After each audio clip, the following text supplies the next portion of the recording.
فرما رہے ہیں حمد و ثنا اللہ ہی کے لیے ہے جو کہ زمین و آسمان کا پروردگار ہے۔ میں اللہ کی حمد و ثنا بیان کرتا ہوں، اس کا شکر ادا کرتا ہوں۔ دنیا میں بھی اسی کے لیے شکر ہے اور آخرت میں بھی اسی کے لیے حمد و ثنا ہے۔ اسی کے ہاتھ میں ہے عطا کرنا اور دینا۔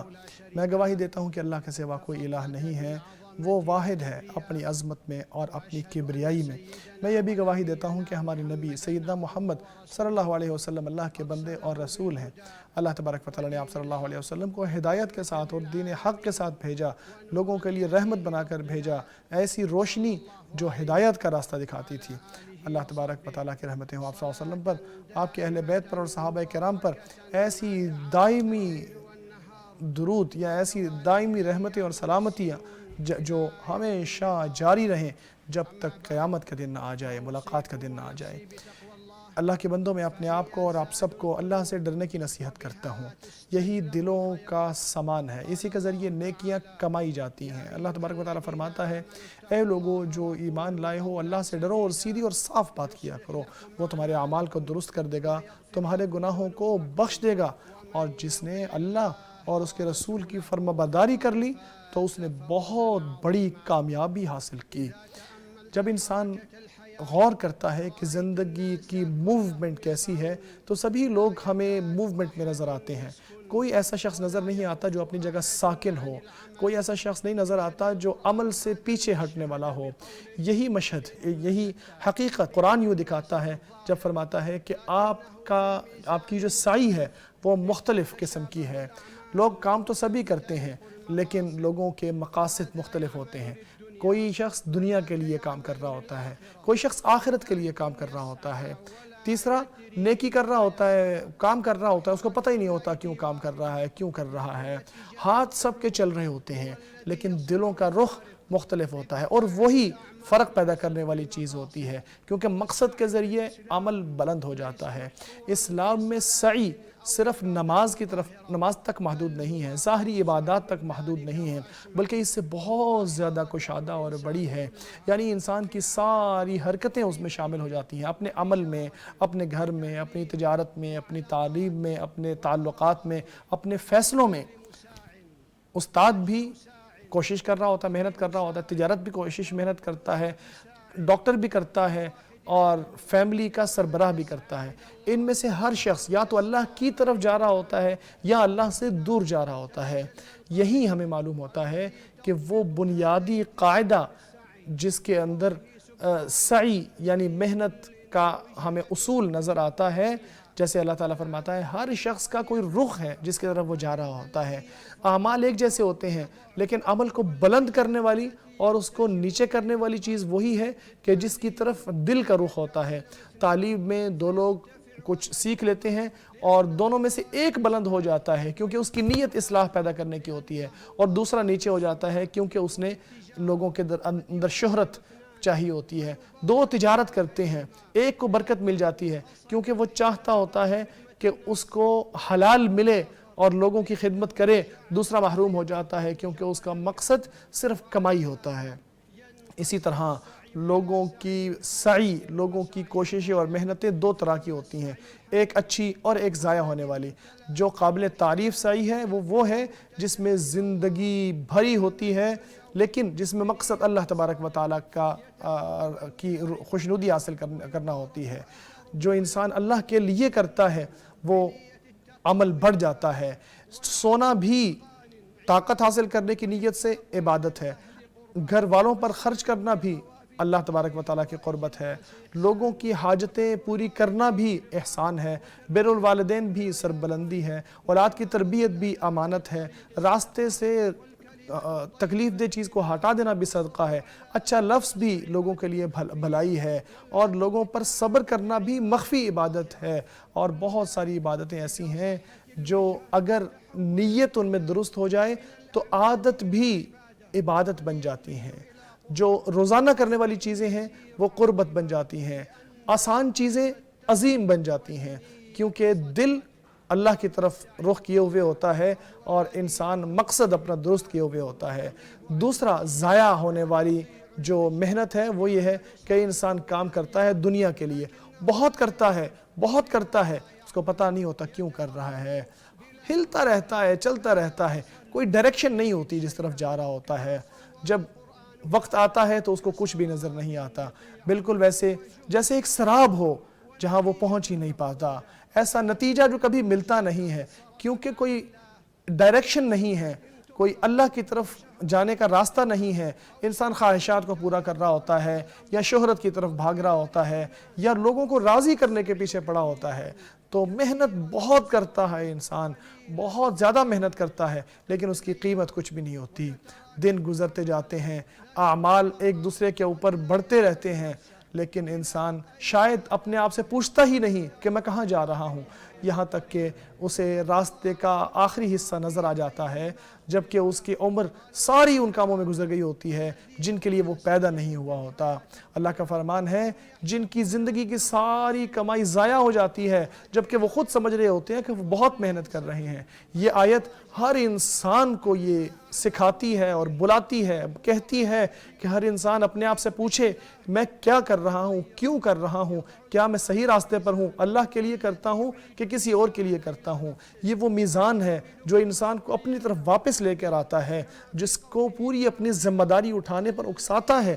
اللہ کا فرمان ہے انسان کے لیے وہی ہے جو وہ کرتا ہے اور اس کی محنت دیکھی جائے گی. لہٰذا انسان کے عمل کو اس کی جگہ کوئی بھی نہیں اٹھا سکتا، اس کی سزا کوئی بھی نہیں اس کی جگہ جھیل سکتا. قیامت کے دن وہی دیکھے گا جو اس نے دنیا میں کیا ہوگا. اس کے سامنے اس کے اعمال کے منٹس سامنے آ رہے ہوں گے، اس کی چھپی نیتیں ظاہر ہو رہی ہوں گی. اگر یہ چیز دل میں بیٹھ جائے تو محنت کی کوئی قیمت نہیں رہتی الا یہ کہ وہ اللہ کے لیے ہو. اسی لیے قرآن کریم ہمیں بتاتا ہے کہ قبولیت کا راستہ کیا ہے. فرماتا ہے جو آخرت چاہتا ہے اس کے لیے صحیح محنت کرتا ہے، مومن بن کر محنت کرتا ہے، تو ایسے لوگوں کی محنت قبول کی جاتی ہے. جو آخرت کو چاہتا ہے اپنے دل کو اس کی طرف کرتا ہے، اپنی ڈائریکشن اس کی طرف کر لیتا ہے اور صحیح معنوں میں اس کے لیے محنت کرتا ہے.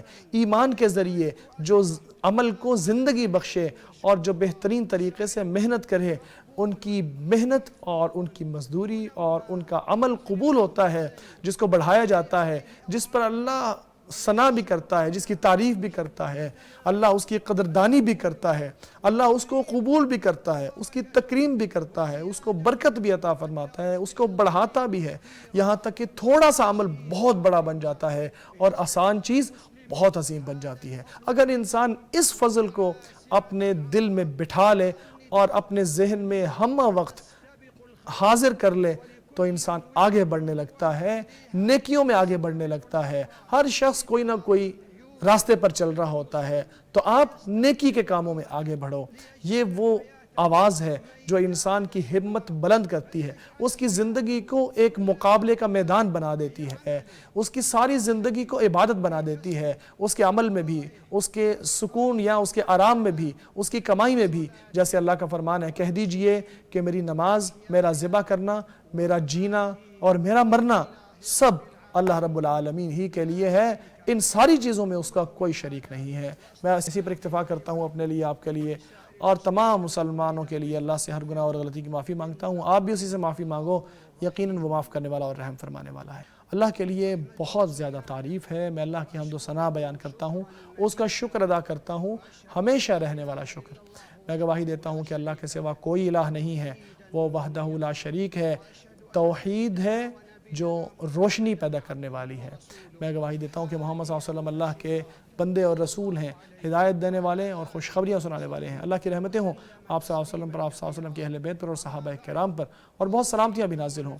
اے لوگوں، میں اپنے آپ کو اور آپ سب کو اللہ سے ڈرنے کی نصیحت کرتا ہوں. یاد رکھو، جب دل اپنی ساری عبادتوں میں، اپنے سارے کاموں میں اللہ کی طرف متوجہ ہو جاتا ہے تو اس میں حسد کی برائی ہے وہ بجھ جاتی ہے. ایک دوسرے کے ساتھ جو مقابلہ ہے وہ بھی کم ہو جاتا ہے. اس کا اہتمام، اس کی توجہ بلندی کی طرف بڑھ جاتی ہے، اصلاح کی طرف بڑھ جاتی ہے. وہ پھر لوگوں کے درمیان بھلا انسان بن جاتا ہے، اس معاشرے کو مثبت طریقے سے آگے بڑھانے والا بن جاتا ہے. پھر ایسے لوگ ایک دوسرے سے مل کے لوگوں کا بھلا کرنا شروع کرتے ہیں، ایسے پروجیکٹس لانچ کرتے ہیں کہ جن کے ذریعے لوگوں کو فائدہ ہوتا ہے، کیونکہ دل ایک ہی ڈائریکشن پر جمع ہو چکے ہوتے ہیں، اور انہی کے ساتھ اللہ تبارک و تعالیٰ ان کو کامیابی اور قبولیت کا شرف بھی عطا فرما دیتا ہے۔ درود و سلام بھی جناب ہدایت پر، اللہ کے رسول صلی اللہ علیہ وسلم پر۔ اے اللہ، آپ صلی اللہ علیہ وسلم پر رحمت نازل فرما، جتنی مرتبہ آپ پر کوئی درود بھیجے اور جتنی مرتبہ آپ سے کوئی غافل ہو، اے اللہ اولین و آخرین میں ان پر درود بھیجنا اور ملأ اعلیٰ میں ان پر درود و سلام بھیجنا۔ اے اللہ ہمیں ان کی پیروی نصیب فرما، سنت والا بنا دے، آپ کے نقش قدم پر چلنے والا بنا دے۔ اے اللہ چاروں خلفائے راشدین ابو بکر عمر عثمان اور علی سے راضی ہو جا۔ اے اللہ اہل بیت سے اور صحابہ کرام سے بھی راضی ہو جا، اپنا خاص فضل و کرم اور احسان فرما کر ہم سب سے بھی راضی ہو جا۔ اے اللہ اسلام اور مسلمانوں کو عزت عطا فرما۔ اے اللہ اسلام اور مسلمانوں کو عزت عطا فرما۔ اے اللہ اسلام اور مسلمانوں کو عزت عطا فرما۔ اے اللہ اسلام اور مسلمانوں کو عزت عطا فرما اور ان کے احوال کو درست فرما۔ اے اللہ ان کو حق پر اور ہدایت پر جمع فرما دے۔ اے اللہ مسلمانوں کے علاقوں کو محفوظ فرما۔ اے اللہ فلسطین میں ان کی مدد فرما اور ہر جگہ ان کی مدد فرما، ان کی تائید کرنے والا بنا اور ان کا نگہبان بن جا۔ اے اللہ جو ہمارے خلاف، ہمارے ملک کے خلاف کوئی چال چلنا چاہے، اسے اسی کے کاموں میں، اسی کی چالوں میں مصروف کر دے۔ اے اللہ اس کی چالیں اسی پر لوٹا دے۔ اے اللہ ہمارے ملک سعودی عرب کے امن و امان کی حفاظت فرما، جہاں ایمان سمٹ کر آنے والا ہے، جہاں لوگوں کے دل جڑے رہتے، جس کے ساتھ اہل ایمان کے دل جڑے رہتے ہیں۔ اے اللہ یہاں امن و امان ہمیشہ قائم رکھنا، اس کے فوجی جوانوں کی حفاظت فرما، چال بازوں کی چالوں اور اے اللہ مکاروں کی مکاریوں سے اس کو محفوظ فرما۔ اے اللہ ہم تجھے اس کے دشمنوں کے سامنے کرتے ہیں، ان کے شر سے تیری پناہ میں آتے ہیں۔ اے اللہ امن و امان، سکون اور چین سارے مسلمانوں میں پھیلا دے۔ اے اللہ سارے مسلمان ملکوں کو امن اور سکون اور چین کی پوشاک پہنا دے۔ اے اللہ ہمارے دلوں کو سکون عطا فرما، ہمیں سیدھا راستہ دکھا۔ اے اللہ ہماری کوششیں اپنی خوشنودی کی طرف لگا دے۔ اے اللہ ہمارے اعمال اپنے لیے خالص بنا دے۔ اے اللہ ہم سے قبول فرما۔ اے اللہ ہم پر رحم فرما۔ اے اللہ ہمارے اوپر بارشیں نازل فرما۔ اے اللہ ہم پر بارشیں نازل فرما۔ اے اللہ ہم پر بارشیں نازل فرما۔ اے اللہ ہم پر بارشیں نازل فرما، تو ہی سب سے بڑھ کر رحم فرمانے والا ہے۔ اے اللہ رحمت کی بارشیں، اے اللہ عذاب کی، بلا کی، توڑ پھوڑ کی بارشیں نہیں۔ اے اللہ ایسی بارشیں جس سے ہمیں زندگی ملے، جس سے لوگوں کو پانی نصیب ہو، جس سے مسافروں کو بھی اور رہنے والوں کو بھی اے اللہ پانی نصیب ہو جائے۔ اے اللہ خادم حرمین شریفین کو ان کاموں کی توفیق عطا فرما جن سے تو خوش اور راضی ہوتا ہے، ان دونوں کو ہر خیر کی توفیق عطا فرما۔ تمام مسلمان حکمرانوں کو بھی کتاب و سنت پر عمل کرنے کی توفیق عطا فرما۔ اے اللہ انہیں شریعت نافذ کرنے کی توفیق عطا فرما۔ اے پروردگار ہمیں دنیا میں بھی بھلائی دے اور آخرت میں بھی بھلائی، اور ہمیں آگ کے عذاب سے بچا۔ اللہ عدل و احسان اور صلہ رحمی کا حکم دیتا ہے، بدی بے حیائی اور ظلم و زیادتی سے منع کرتا ہے، آپ کو نصیحت کرتا ہے تاکہ آپ سبق لو۔ اللہ کو یاد رکھو، وہ آپ کو یاد رکھے گا۔ اس کی نعمتوں کا شکر ادا کرو، وہ تمہیں مزید عطا فرمائے گا۔ اللہ کا ذکر تو اس سے بھی بڑی چیز ہے، اور اللہ جانتا ہے جو کچھ تم کرتے ہو۔